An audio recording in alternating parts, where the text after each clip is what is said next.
We can either blame the world and say it's their fault that I'm not losing weight, or we can say what's in my control. Why do women struggle so much with weight loss? Weight loss is not easy. It sucks. Emotional eating. What's your take on that? Why does it happen and how can women solve that? Isolation and binge eating go together like white on rice. Well, I've already broken my diet, so what the hell? There's massive weight lifted because I thought I was the only one doing it. Very strict dieting, punishment workouts, binge eating, round and round it goes. That's an addiction. That's when you know something's wrong. Dr. Catherine Isco, how are you doing today? Great, always. I'm looking forward to the chat. So why don't you tell us a little bit about yourself, what do you do and stuff? You know what's funny? I was at a birthday party the other day. And the lady who was having the birthday went around the table and introduced everyone. She was like, oh, this is an ex-Olympian. This is, PR lady. And when she came to me, she said, oh, this is Dr. Catherine. I call her Dr. Sunshine because she just tries to make the world a better place. And it's funny because when I think about all the things that I've achieved in my entire life, like the scholarships, the summa cum laude, everything, that was like my most proud moment. And so I think that's really what I try to do. I just try to make the world a little bit better place by helping people understand their mind a little bit more, because this is what we spend the most time with. Yeah, of course. Amazing. Yeah. Love it. So what I want to talk about today is the psychological aspect of struggles with weight loss. Why do women struggle so much with weight loss? Why don't we actually start with emotional eating? What's your take on that? Why does it happen and how can women solve that? I think if it was 20 years ago, we could default it to emotional eating. As in, I'm having a bad day. I can't control something. I can't control the relationship. I can't control my life. And so I will mute or try to control that emotion through something that makes me feel more comfortable, or at least dismisses those emotions. Now we know it's way more complicated than that. When it comes to emotional eating, there could be changes in microbiome. There could be changes in physiology. We know that persons that suffer from anorexia have dysregulated microbiome compared to normal or regulated controls. So it's way more complicated now. But I think when it comes to emotional eating, it's just so incredibly complex. But I think for many women, it comes down to the pressure of thinking that if I just look a certain way, then my life will go a certain way. So we fuse how we look with how we feel and how our life goes. And we meld those together when they're two separate things. And it's also like if you've ever told a small kid, whatever you do, don't go into mom's purse. Right. The first thing they do, they're like, oh, it's going into mom's purse. So the more we try to control our eating, the less we can control it. So do you think solution of some kind would be for them to be a little more flexible and a little less strict and not go to the extremes, perhaps, when it comes to, dieting? Easier said than done. Yeah. Because I suffered from, or I dealt with binge eating disorder for many, many, many years. And I wish I knew then what I know now in regards to the little voice that is inside your head that is like the addict's voice. It's exactly the same as when you're addicted to a substance or addicted to a certain behavior. There's a little voice in your head that says, you've had a really good week, just have a bite. Right. No one will ever know. It's just when you deserve it. And this voice coupled with a neurotransmitter called dopamine. Dopamine we often think of as a feel-good hormone, but dopamine is actually the desire hormone. It has, we know it has to do with obviously movement as well, because persons with Parkinson's obviously have disruptions in dopamine, hence why they have problems with movement. So dopamine makes you want something. It gives you that urge. Couple this with stress hormones, you get tunnel vision. It says, I want that and I need to have it now. So you can't think about the future. All you can think about is this is the solution right now. Right. So until we actually understand the underlying physiology coupled with the psychology, that voice is always going to be in control.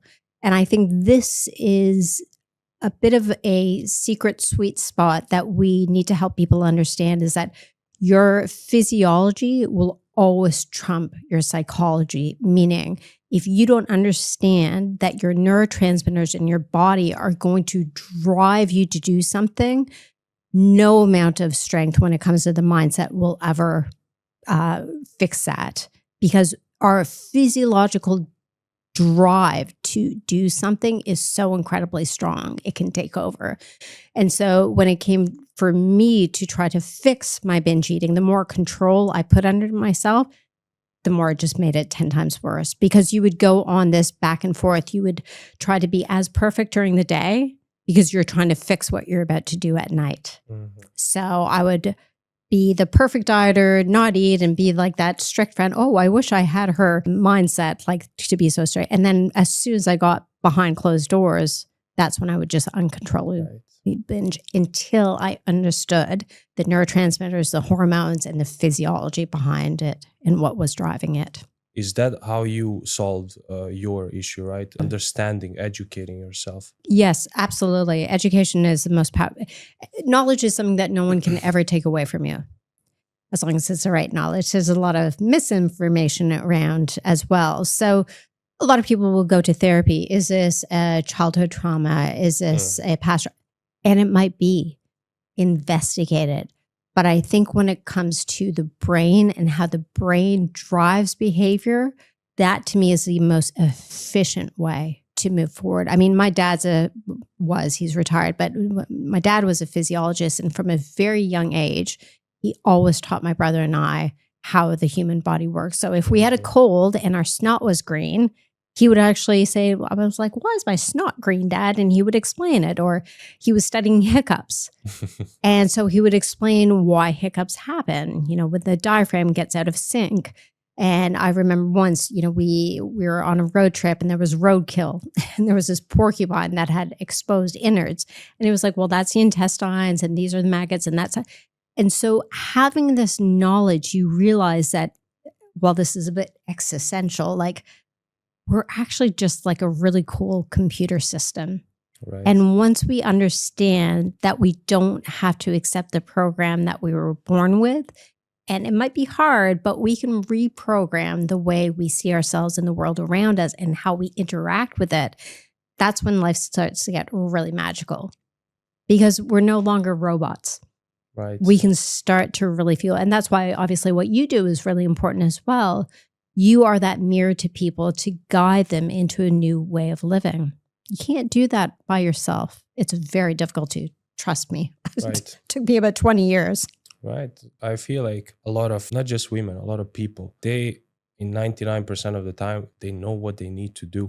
Mm-hmm. They might not have a deeper understanding why they need to do those things, because you can tell a kid, don't touch that phone, right? But if you don't explain why, it has no effect, right? That's it.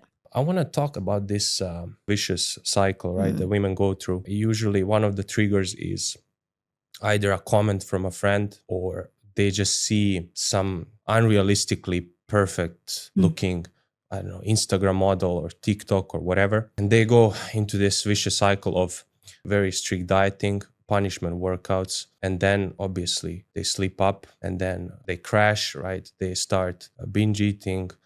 They stop the trainings, and then it just round and round it goes. Then another trigger comes in, like again, maybe a comment from a partner or something, whatever it is, and they just keep repeating the cycle. Why do you think that happens? I think it's patterns. I'm not comparing this to a dog or Pavlov's dog, but it's the same sort of thing, Pavlov's dog, in the sense that the dog would start drooling, the trigger response sort of thing. So again, this comes back to stepping back and asking the question, what's going on here? What's really happening here? So we can start with emotional regulation, asking the question, okay, what does it feel like to be me right now? Hurt, misunderstood, sad. Asking the question. If we don't do that, we try to fix what we don't know. And this is where, again, emotional eating comes in. I don't know what I'm feeling, but I know what's going to make me feel good. This little voice in my head is saying, let me just have a little bit of chocolate, which ends up being the entire bag. And then all of a sudden, you get that hit of feel good, but then it bounces right down into shame. So the cortisol, yeah. So you have all this sort of adrenaline rush, which really happens during emotional eating. You have the tunnel vision. Everything that happens with a normal addiction happens, but then you get the crash afterwards, the guilt, the shame, I can't believe I did that again. So then you bounce and you try to be more strict. But the more you allow the world to dictate how you feel, obviously you're going to be a pawn to external circumstances, whether that's relationships, whether that's what's happening in the world right now, the economy, your job. It's, there was this Viktor Frankl, between the stimulus and response, there's a space. That's not a direct quote from his book, but that's really what we're dealing with here. There's a stimulus or stimuli. Someone says a comment. You have a bad sleep. You wake up with an injury, so you can't work out. Something happens, like in regard to you're invited out for dinner, but they don't have any of your diet foods, but you're really hungry. So then all of a sudden you had to eat something that wasn't on your yes list. So that's a trigger. And then your immediate response is, I failed. I'm not good enough. I'll never be skinny enough. I'll never be whatever enough. And so we have to stop it from there. But it's really, really hard when that's your pattern. Right. So the brain says, I know this feeling. And I know what will make you feel better. So the brain predicts. The brain isn't saying, what is this? It's saying, what is this most like? So it defaults. That's where the default behaviors comes in. Right. So basically it's all in the patterns, right? Mm-hmm. So your brain recognizes certain pattern. Okay, when I feel this way, this is how I solve it. Mm-hmm. And if that pattern is wrong, it's hard to rewire, right? Mm-hmm. So, because you're not looking at the future. Yeah. Your brain is just thinking threat. It's just, with all the stress hormones, all I can think of, how do I solve this now? So you're not thinking about the consequences. It's kind of like the marshmallow experiment. Have you ever heard of that? Tell me about it. So this is with little kids that, they say, okay, little Johnny, I can give you one marshmallow, but if you wait 10 minutes and don't eat that marshmallow, I'll give you 3 marshmallows in 10 minutes. They're like, yeah, screw that. I'm just going to have it now, right? So they can't even look into the future. It's just now. I want instant gratification now, which is why it makes it so difficult for weight loss and fitness. Because then we have the social media, people on the yacht drinking the champagne. You only live once, like live the high life. But then all these people have like 0% body fat. So you're like, you want to live the high life, but at the same time, you're like, you haven't had a carb since 1986. You're like, this is not computing. It's really very difficult, especially when it comes to imagery and social media and the filters. I mean, that's a whole other kit and caboodle there. I mean, gosh, I'm glad I'm old and I don't care anymore. First of all, you're not old. I'm older. I'm old and wise, let's say. But no, I went through that as well. I went through that. If I could just look a certain way, then I'll be happy. I'm just really glad I'm out of that. Like, I'll be on a story and Lord knows I don't look good. I don't look good. I don't care though. But then I take pride in my appearance, but I don't depend on it. And I just wish I would have had that mindset 20 years ago. But sometimes life only gives you lessons when you're ready to learn them. That's so true. That's true. Better late than never, though. That's it. Excellent. Yeah. Very good point. What exact emotional needs is food actually replacing? I think we partially covered this already. I think a lot of it is numbing. So I remember when I used to do it, I just didn't want to think. And I was definitely an overthinker. But I remember when I used to binge, it was really, my goal was just not to think about the past, not to think about the future, not to think about the present.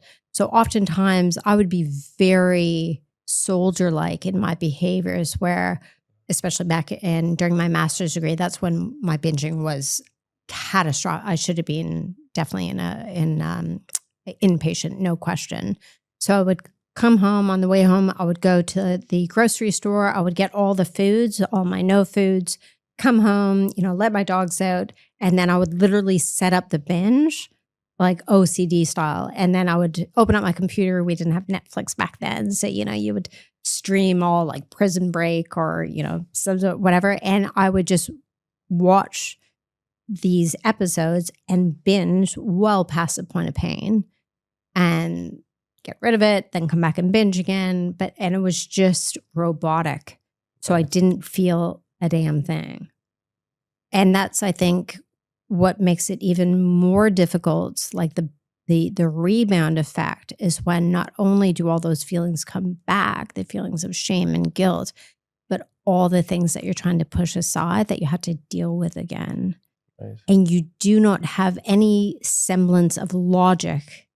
This frontal brain is just like out for vacation. So all you're dealing with is trying to form solutions with emotion, which is, it's like telling a toddler to calm down. It's just not going to happen. Right. So it's just, everything is 10 times as worse. Like nothing is going to go right. You're never going to find a guy. You're never going to be in a happy relationship. You're never going to look the certain way. It's just catastrophic. And then you just repeat it. It's something I would never, ever wish on my worst enemy when it gets really bad. It's really horrible.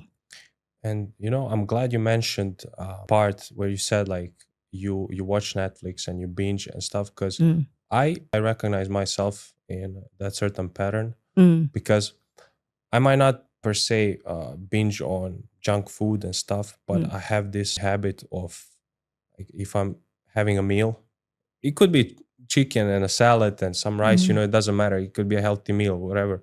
But I have this annoying habit.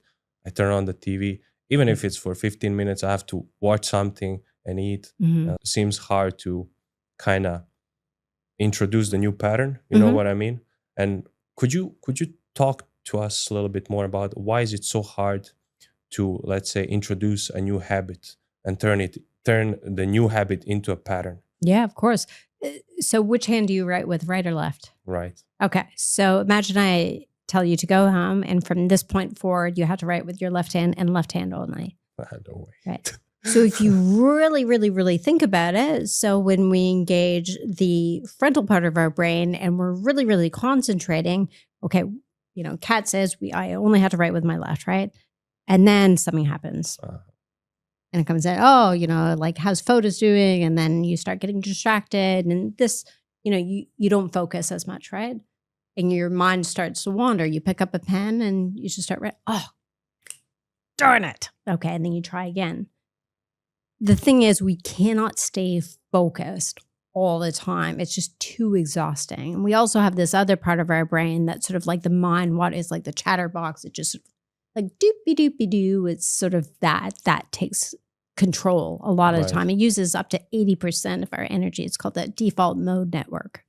Just sort of always it's like a screensaver, always on. And it just sort of goes around in circles. And this is where you're not really thinking, and you go back to writing with your right hand. So let's go back to the example with you eating. Some of it might be that, hey, I've had a hard day.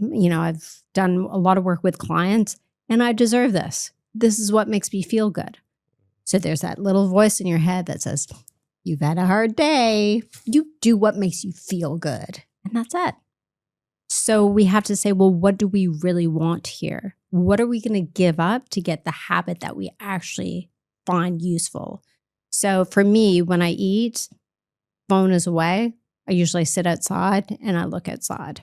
Now, do I do this every single time? No, I'm not perfect, but I really try to make a concerted effort. So can you start thinking about maybe once a week that you start doing it?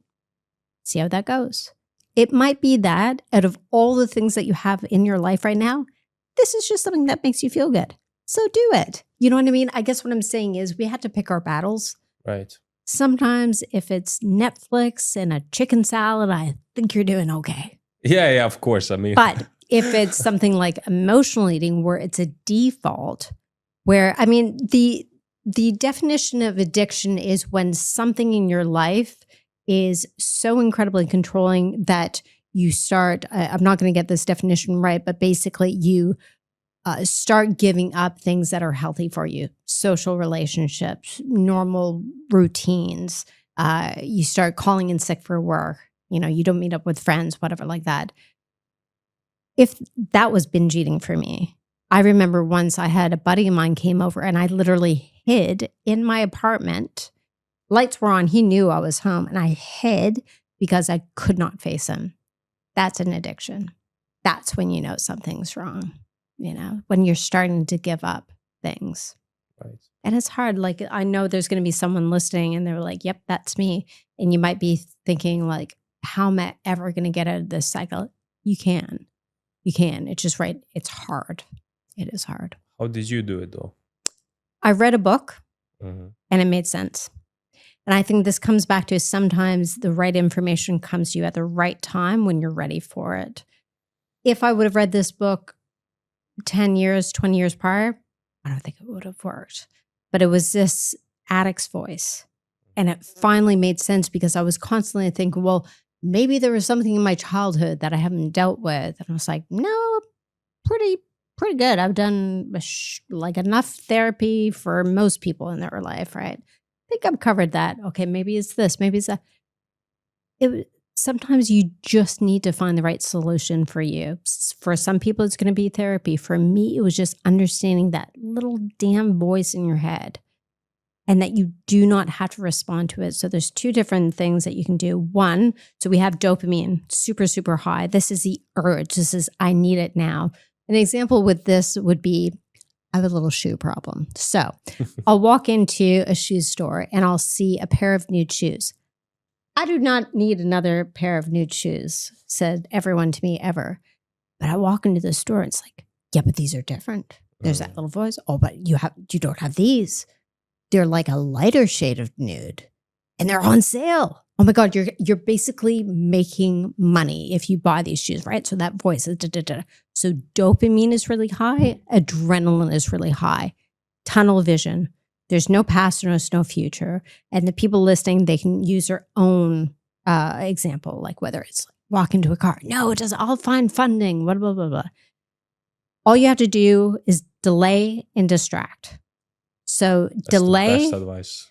delay and distract. But what I used to call it is a healthy and high behavior because you need to still replace that high that you would get with shoes, like buying, that ching ching, and you walk out with the bag like a proud little shoe owner. You need to replace it with something that is as attractive. So for me, getting back to the shoe example, it could just be calling a friend because that's a distraction and walking and doing something else, but it has to be something that delays and distract. Why? Because we need enough time for the dopamine to come down and the stress hormones to come down. And if you've ever had this experience, again, with the shoe example, you walk out of the store and you're like, okay, if I really want them, I'll come back and get them. And then you're talking to your friend, you're in the car and like, actually, no, I didn't really need them. Delay and distract with a healthy and high behavior, something that still makes you feel good, gives you a little bit that high, but the delay and distract is the most important bit. So I've heard, I've read books like, oh, brush your teeth or have a Tic Tac. And I'm like, whoever the frig wrote this book was not a binge eater. They have no friggin' or drink water. I'm like, what? What are you smoking? They have no idea what it feels like to be a binge eater. Delay and distract, huge. And this is where, isolation is huge. Mm-hmm. Isolation and binge eating go together like white on rice. If you are alone, it's so hard to combat that urge voice. And this is where social connection is so incredibly important. Like if I had to pick everything, every tool in my toolkit when it comes to depression, binge eating, social connection is the thing. Right. And while we are on that subject, what would you say to, let's say, women that have friends? Let's say they go to a dinner. Mm-hmm. It could be a business meeting, but let's stick to a friend right now. Mm-hmm. And that friend is not trying to lose weight. They sit in a restaurant. She orders I don't know, cheesecake. Smart. Right. I like that friend. Meanwhile, her friend who is trying to change Yep. her patterns, she looks at that cheesecake. I mean, what's she supposed to do? Mhm. It's super hard. Like she's supposed to order freaking chicken salad. Mhm. Meanwhile, her friend is having a cheesecake. How does one fight that? Okay, so two different answers. One, my answer would be if you really want something in your life, the world is going to throw everything at you to try to make you not get it. So you have to decide what kind of person you want to be. If you think a cheesecake is a distraction, what about starting a business? What about having a relationship for more than 1 year? You think having a relationship for more than 1 year is easy? You think your partner is not going to piss you off? Just saying. We can either blame the world and say it's their fault that I'm not losing weight, or we can say what's in my control. And that's a harsh reality of it, which I rarely do. I'm way more Canadian than that, but that's the truth of it. If you really want something, it's up to you. The second thing would be if your friend is really your friend and you've had a chat with them saying, look, this is really important to me. Right now I'm struggling. I really would love to try to do my best to stay on this diet. And I could really use your help right now. And maybe if we can go to maybe not that restaurant, maybe we can go for a walk and talk instead. And maybe just for the next month, can we just do more active things? And if that friend says no and still orders that cheesecake, guess what? You have 2 feet. Move. That's not a friend. Right. So those are the two harsh realities of it. And you can pick your battle there. Hopefully you have a good friend that listens. But if not, at the end of the day, it's your choice. Just like it's their choice to have that cheesecake, it's your choice not to. So I think there's a lot of, I know this because I did this for many, many years of my life, a lot of blame. It's so, you can't see the picture of your life because you're inside the frame, right? You don't realize it. And it's very easy, or it was easy for me to blame everyone else. The reason why I'm not in a relationship is because of the guys that I'm dating. The reason why I don't have a job is because of the economy. We're always going to find excuses to get out of it. That's an easy thing to do. Life is never going to get easier. Your ability to navigate it does if you choose so. So you have to make that choice. Right. Do you feel that having a clear goal and the reason why you want to achieve that certain goal, specifically, let's say we're talking about weight loss right now, so let's stay on that topic. Like having a specific reason, why do I need to lose this weight? Do you think that plays an important role? 100%. Because again, getting back to your physiology is always going to trump your psychology. When you are starving at that dinner party, when everyone's like cheesecake-tastic and they're just rubbing it all over their faces and you're sitting there having, air, you need something to really ground you. The problem with is I think if you have an aesthetic goal, which is fine, but I think that's a very challenging goal to have because the time it takes to get to where you think you want to go is a long time. Second thing is, I can tell you right now, it's never going to be good enough. There's always going to be another percentage fat that you can lose. There's always going to be the banana roll that you need to deal with, or the whatever body part that's problematic. It's always going to be there. And grass is always greener, isn't it? Always. There's always going to be someone with a better ass, a better bicep, a better this and that. So I understand the desire for aesthetics. I think anyone who says we don't live in a world where a book is judged by its cover is lying. It's just the way things are. It shouldn't be, but that's the way things are. So especially if you are in an industry that relies on looks, challenging. But for me, and perhaps this is just at this point in my life, I realized that, there's a bigger world out there. I'll give you an example. Like this is how aesthetically driven I was. I remember having a chat with and let me just preface by saying, this is not me being proud of saying this. This is like, I can't believe sometimes how I used to think. I remember that if I got in an accident and, my arm had to be amputated, I was like, I don't even think I could live. That is how self-absorbed I was. So I understand how focused we are on our looks because I thought if I look a certain way, that's how someone's going to love me. I made that connection because I was single. I was like, who's going to love me if I only have one arm? That's the kind of mindset I had, which is, again, I'm not proud of saying that. So getting back to the goals, I think what we need to do is ask 7 whys. Okay, you want to lose weight. Why? Well, because, my jeans aren't fitting. Well, why? And just keep on going down and down and down. And oftentimes that's when you find the real goal. You got to dig deep. Very deep. And sometimes it's the kind of goal that no one wants to admit. Like, I want to do a double middle finger to my ex who dumped me because, he didn't think I was going to. Fine. It doesn't matter what it is. It matters that you get it out. The real reason why, not this like politically correct answer. Is it that I can't keep up with my kids, and I'm embarrassed that I'm going to, pass away before I even see them get married. And that's embarrassing to me because I just can't control my eating. And that's really what I want. I don't want to pass on my eating behaviors to them, whatever the real reason is. And I think that's the challenge with overthinking, is that overthinking is really fueled because we don't want to admit how we really think and what we're really thinking about, because we're embarrassed about it. We're really ashamed, but that's what's holding us back.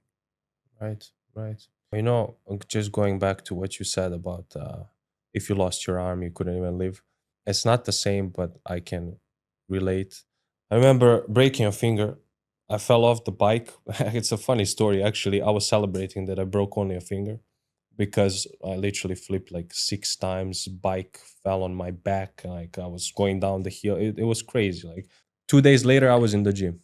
I was obviously way younger, and when you're younger, looks is even more important. You're getting judged. It doesn't just go for girls; it goes for guys as well. Yeah.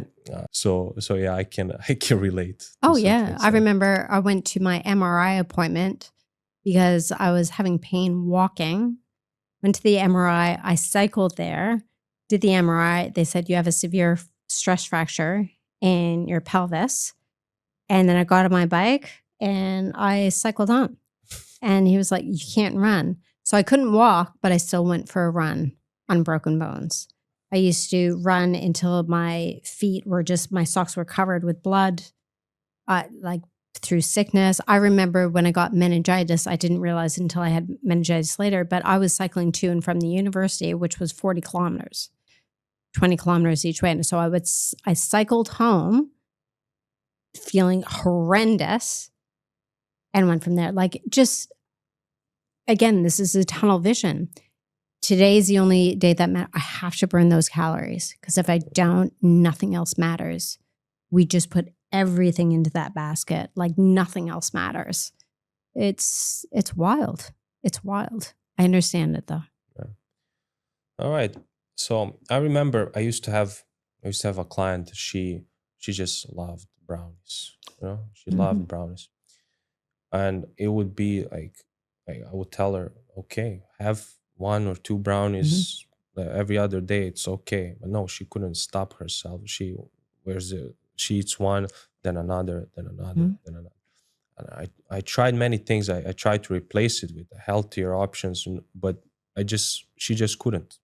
Like, can you explain why people struggle so much to, let's say, in this particular scenario, just find a replacement for what makes you feel good at that certain moment, like it was a brownie for this particular woman.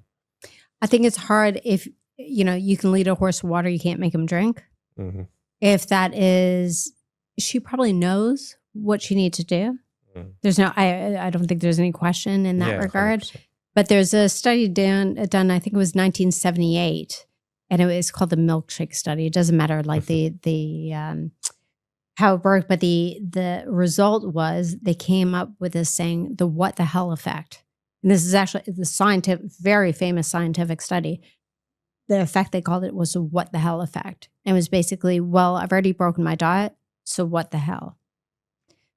And when it comes to substitutions, like swap it, don't stop it. That was like in Canada, that was like the big thing. Swap it, don't stop it.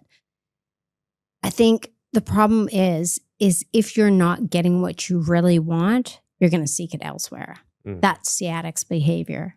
It's like when you're substitute. I don't want to use this comparison, but if you're an alcoholic, having non-alcoholic beverages is a great place to start. But if you are not fixing the underlying urge, the underlying physiological craving for it, you're always going to default. I tried that as well. I tried swapping it with the healthier brownies or nuts and this and that. And I'd always just end up right where I wanted to, which was my face right into an ice cream tub. It always just ended up there until I really understood what was driving the behavior. Right.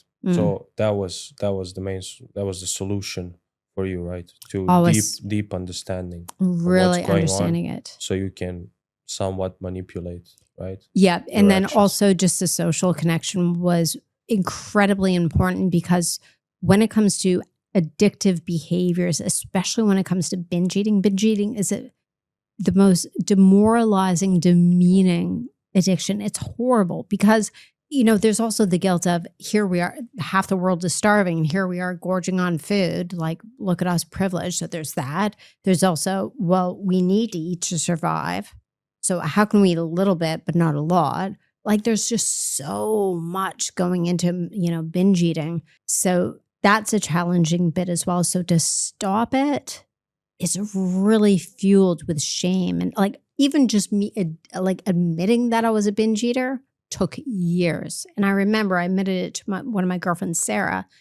Took all the effort to try to say it to her. And I was like, Sarah, I binge eat when I stress. And she said, oh my God, I do that too. And it was like this massive weight lifted, because I thought I was the only one doing it. But that was the first step in realizing I wasn't the only crazy one out there. Social connection and actually just talking about it, if anything, key, the most important step. Right. All the other stuff is great, but if you can just connect and start talking about your behaviors, that's half the battle. Done. Amazing. Just admitting it. That's a great advice. And if I put you on the spot and say, if you had to list your top 3 advice for solving this issue, well, I'm guessing that would be one of them for sure. Huge, yeah. What would be the other 2? So I guess coupled with, it's sort of in the same boat, but social connection, but understanding, don't do it alone. For example, I'm sure a lot of your clients as well will maybe listen to this and maybe they're battling it. And they're thinking, oh, I don't know, should I tell them or should I not? Just having someone that you can trust to actually speak about this, which is different. Social connection is just get around people, right? But finding someone that you truly trust is incredibly important. And the other thing is understanding that it's not about having a weak mindset. There is so much research now that shows that binge eating in particular is driven by our microbiome, is driven from our physiology, is driven from our genetics. I mean, even 30 years ago, when we saw someone who was overweight, we would just say, oh, what's wrong with them? Now we know that we were so wrong. I mean, the amount of research to show, oh gosh, now I'm going to forget all the genetics. But basically what I'm saying is sometimes it's just not your fault. Sometimes it's actually just the way you're wired to actually be driven by food. So really looking into some top quality research to understand what binge eating is, I think will relieve a lot of that pressure. All right. So I believe we did social connection, number 1. Number 2, research. We have one more spot. Delay and distract. Delay and distract, I think, is a big one. Hard to do, but just understanding the underlying physiology. So when a person, typically what happens is you almost get an itch, where you, not a physical itch, but you might be at work and your boss is pissing you off. And then all of a sudden you're just your mind immediately goes to, oh, I know what I'm going to do when I get home. And then you just can't stop thinking about it. I used to actually binge at work from my desk. That's how bad I was. I would have a drawer full and I would stuff my face when people weren't looking. So that's how bad it was. But you will start planning then and there. That's the first, okay, here it goes. Here's that little urge voice that's coming on, right? So that's when your stress hormones start coming up, dopamine starts coming up. They fuel each other and they're like, you got to do it. Nothing else matters but this. So just understanding it's that tunnel vision that's driven by your physiology, even if they can just notice it. They don't have to, they can still go home and binge, have a great time. But just notice that moment where you feel like nothing else matters and just start to notice what that voice says. It'll typically say something like, you deserve it. Your boss is a dick. This will be your last time. Everyone has that voice. So just start noticing it and naming it is key. Right. That's such a good advice, Cash. I wanna address I'm gonna start on Monday. You must have heard that like so many times, or on 1st of January, even worse, like New Year, New Me. I actually had a client. She said, okay, I'm doing it from Monday. I believed her. Like she seemed so determined. And 5 days later, I do ask her, how did it go? You know, she finally had some extra time on her hands, right? The work wasn't as demanding. She wanted to start cooking for herself. And then I talked to her and she tells me literally 2 days before I was supposed to start, I started binging on McDonald's, on KFC, on brownies, because she felt like, oh my God, on Monday I have to cut all this out and I'll never eat it. That was her way of thinking, you know, like she fell into this pattern of thinking like, I'm never going to eat those foods again. This is restriction, you know, I can't have this. So she started basically like stocking up on those foods, like to eat all of them. And then, of course, she couldn't do it. She didn't end up doing it at all. So can you explain this phenomenon to me and everybody else, please? It's grief. You're giving up something, right? So you're trying to make yourself feel better by saying, okay, this is what my future is going to look like. It looks dim. It looks horrendous. So might as well feel really good now. The problem, I think, when it comes to diets is that we think a balanced diet is kale smoothies, no carbs, high protein, blah, blah, like that. We think that's a balanced diet. But the thing is, when it comes to balance, a balance is this, right? So good foods and maybe not as nutritious foods. That's balance. But balance isn't kale smoothies all the time and then nothing else. So we need to decide how that balance is going to look like for us. So if balance is, for the next month, I'm not going to be in balance, I'm going to be really restrictive with my eating, admit that. Say, yeah, that's what's going to be. But again, it comes back to that goal, the goals that we were talking about before. Right. If it has to do with, it's called all or none thinking. If I don't do it absolutely perfectly, might as well not do it at all. What the hell, right?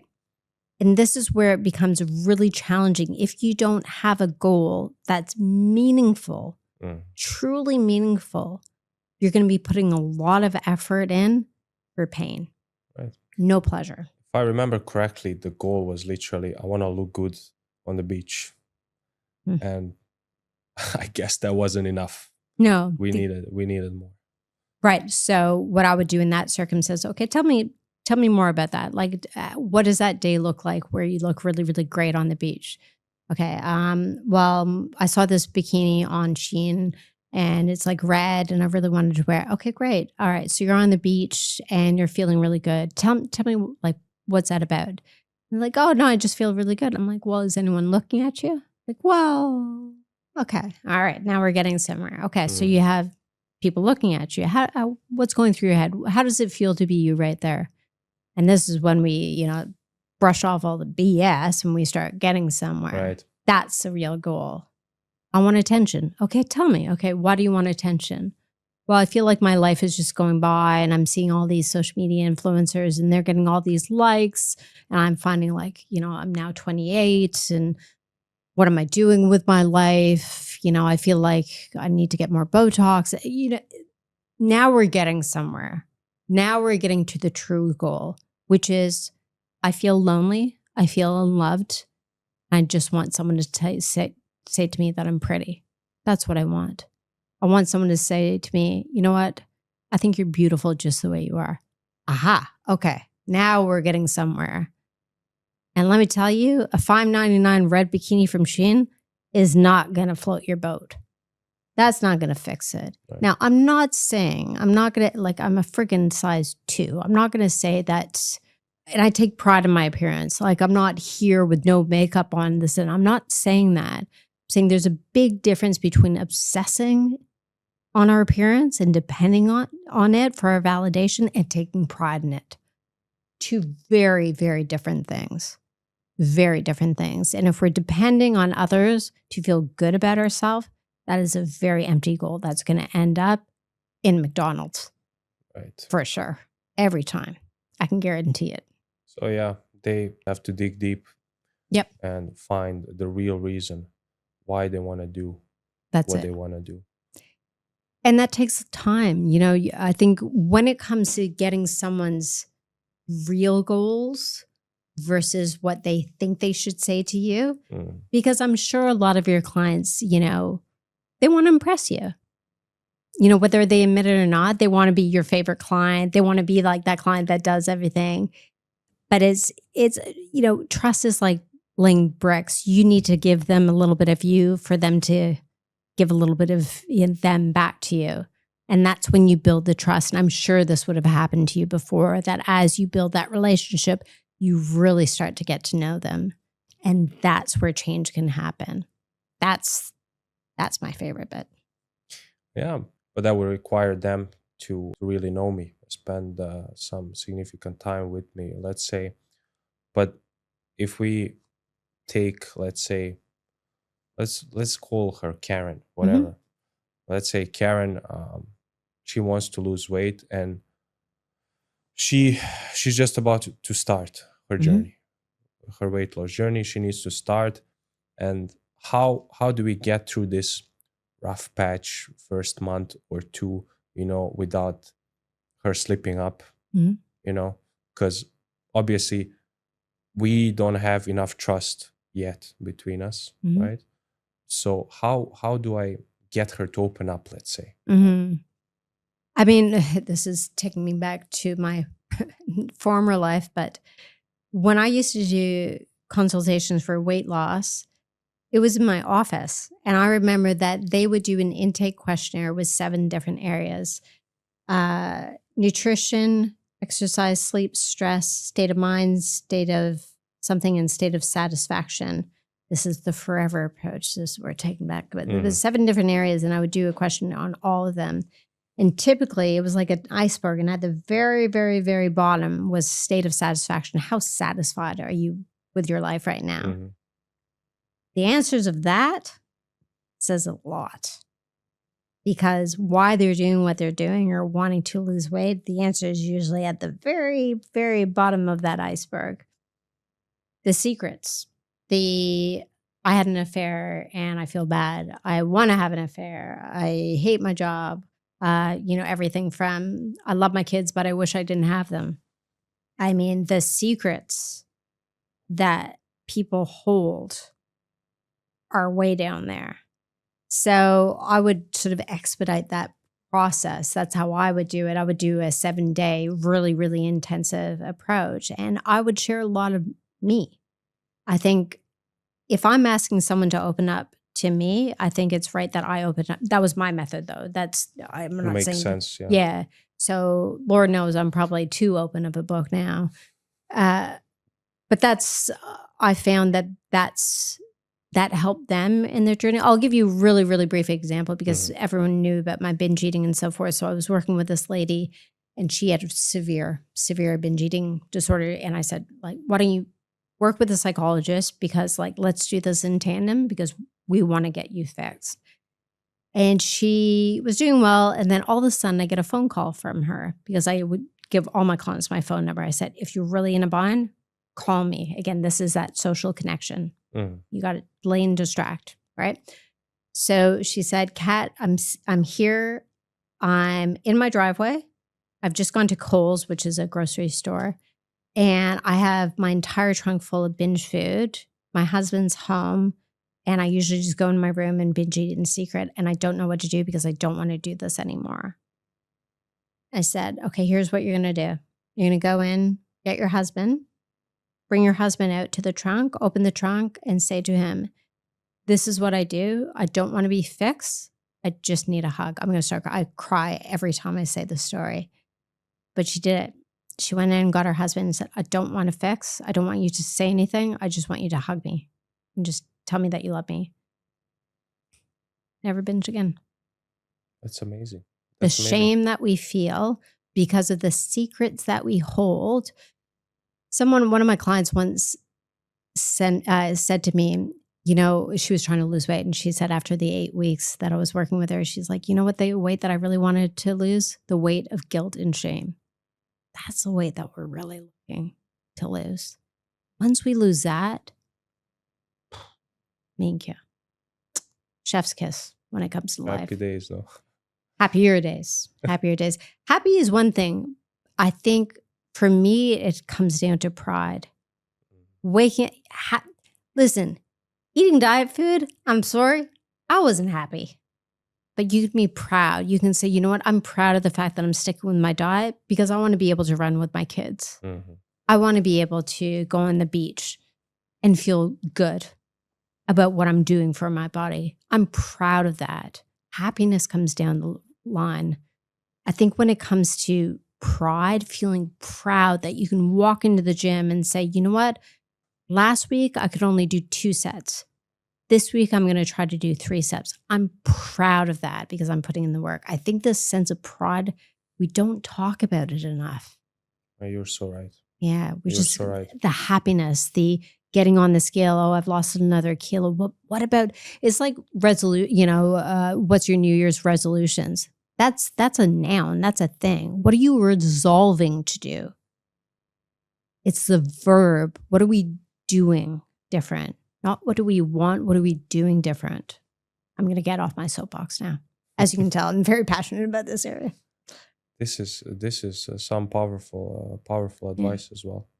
Being proud of the person that you are. And that's what you help people do. Yeah. You know, for sure. I'm still processing, everything you said. It's very powerful, But think about one of the clients. I'm sure you would have had one client, that you've really, really helped. Yeah, 100%. And, at the end of the program, like if you had to say, I'm sure they were happier, but didn't you notice at the end that they were just standing a little different? 100%. Yeah, that's pride. That is saying not necessarily happiness, like you said, but pride, definitely. This is what I think a lot of people don't recognize that they do when they do lose weight. They're actually taking control and saying, you know what? I'm no longer that lazy person that just comes home and watches Netflix. I do 10 minutes running around with the kids first. I'm proud of the father that I am. I'm proud of the mother that I am. Their kids drive them nuts. They're probably not happy while they're doing it, but they're proud of the parents they are. You know what I mean? Right. So you would say then, if I understood correctly, and correct me if I'm wrong, please, you're saying that you need to first get rid of guilt so you can achieve, in this case, your weight loss goals, right? And become the person you want to become, right? First step would be getting rid of the guilt. The secrets and the shame. I think a lot of us hold a lot of regrets in the past. I don't think we're all perfect people. I think, at 2:00 in the morning, we do the coulda, shoulda, woulda. Why didn't I do it different? Why didn't I say something different? How did I hurt that person? Why didn't I speak up when I had to? All that is weighing us down a lot, and we can't do anything to change it, So I think there's a lot of that, especially as you get older. The longer you hold on to those regrets, the harder it is to move forward. And when it comes to, there's a wonderful book called The 5 Regrets of the Dying. And the top regret was, I wish I'd lived a life true to me, not the life others expected of me. That's a top regret. But I would say that, the regrets of the dying, it's really the regret of not truly living. And I think if we are weighed down by things that we coulda, shoulda, woulda said, done differently, how do you really live? Right. You know, it's just no wonder why cake tastes so good. That's true. Mm. How important is the partner's support? Because I remember another case. I was talking to this woman. She needed to lose some weight, Mm. and she's tried before. She failed. I knew what was the issue, and I knew I could help her. Mm.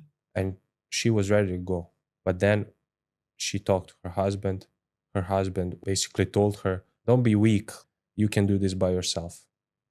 He's not supporting her, but he's expecting her to do it by herself, when obviously she couldn't do it before she failed. And that's why she didn't even start. What do you think about that? I'm jumping to conclusion here. I'm just curious to see what kind of relationship they have in general. But again, that's jumping to conclusion. But I think it still comes back to, if this is a decision, it would be great to have her partner's support. But at the end of the day, if this is something that she wants to do, the onus is on her. Right. You know, again, this gets back to the blame situation. There's always going to be an excuse. There's always going to be a partner that doesn't support. There's always going to be time that you don't have. There's always going to be something. Always. And I understand it. Weight loss is not easy. It sucks. No offense. But No, for sure. What you're helping people do is really hard. Hence why you can't do it alone. I really, truly believe that. But at the end of the day, it's, I guess, what would be another, like, if you want to climb Mount Everest, it's wonderful to have your partner's support, but at the end of the day, it's your choice. So it's kind of hard. This is where, like, it's hard for me to be politically correct, because if I want to do something, I'm going to find a way to do it. It's when you don't really want to do it and you're doing it. Oh, good for you. You're losing weight. What can I do to help? Oh, I'm so proud of you. Relying on that external validation. Yeah. And it's always like what I'm supposed to do versus what I truly want to do. Correct. You know? I feel like there's always conflict between the two. You know? Yep. And yep. For sure. Causes so many issues. Yeah. Catherine, that was amazing. Thank you again so much for coming. Of course. That was really interesting. I'm gonna be processing this conversation for days to come, and hopefully it will help a lot of women, achieve their goals. If you watch this video till the end and you're a woman over 40 who's just tired of not being able to wear her favorite clothes, and you feel like you tried and did everything right, yet the weight did not come off, or maybe you managed to lose a few kilos with intermittent fasting or some other diet, but the weight came straight back, then I got something for you. My name is Konstantin. I'm a certified weight loss coach, and I've helped over 200 women exactly like you get the results like this. This is my client Lauren, 52-year-old lawyer who dropped 45 kilos and completely transformed her life. This is my client Ashley, 45-year-old busy career woman, mother of 2. She lost 15 kilos in only 8 months. This is another client of mine, Stephanie. She's 44, got 2 kids and runs a business. She managed to lose 14 kilos without intermittent fasting or any restrictive dieting protocols. So if you've been feeling stuck and like nothing seems to work, just click on the link below in the description of this video, fill out the questionnaire, and I'll personally reach out to you to see how I can help.